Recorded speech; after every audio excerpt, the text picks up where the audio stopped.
Hi guys, I'm going to show how to check your engine oil. Put out oil stick level, clean it, put it back, wait 2 seconds, pull it out again, and the level must be between those two lines, which mine is around 70-80%.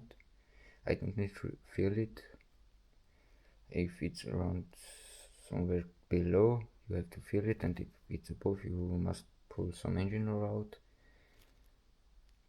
Otherwise you can damage your catalyst if it's too much. If it's less, then it doesn't have enough lubrication. And sometimes there's the other side is a little bit above than the other. You have to check the less side. If it's showing less, that's the right side. Thanks for watching.